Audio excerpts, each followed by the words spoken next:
John Locke's Second Treatise of Government, Chapter 5 of Property, Section 26, and then a little from Section 27.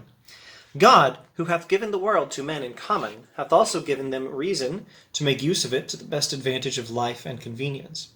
The earth and all that is therein is given to men for the support and comfort of their being. And though all the fruits it naturally produces and beasts it feeds belong to mankind in common, as they are produced by the spontaneous hand of nature, and nobody has originally a private dominion exclusive of the rest of mankind in any of them as they are thus in their natural state, yet being given for the use of men, there must of necessity be a means to appropriate them some way or other before they can be of any use or at all beneficial to any particular man. Skipping in one sentence, though the earth and all inferior creatures be common to all men, yet every man has a property in his own person. This nobody has any right to but himself. The labor of his body and the work of his hands, we may say, are properly his. Whatsoever then he removes out of the state that nature hath provided and left it in, he hath mixed his labor with, and joined to it something that is his own, and thereby makes it his property. Having built his idea of human rights on the idea of God's rights, because God owns humans and values them, Locke now describes how it is that human beings have our own right to property, derived from God's right to property. Human rights are God's rights. Property rights are human rights. And where do we get the right to property in something? In ourselves.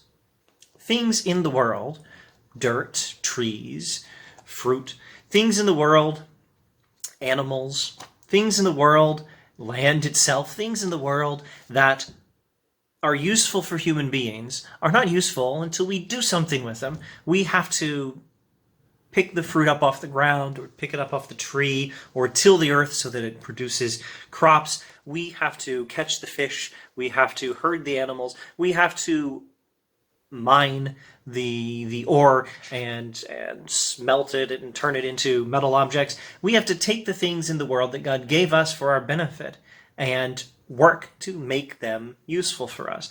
And we own ourselves. Now, God owns us, and our right to property and our right even to ourselves is derived from God's own rights. But with this derived right of ownership, we do own ourselves. And when we, using our own bodies, our own selves, improve creation to make it useful for human beings, we have mixed something of ourselves.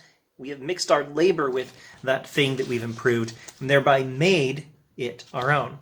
That's what Locke says, and this labor is the source of property rights. And property rights are human rights, and human rights are God's rights.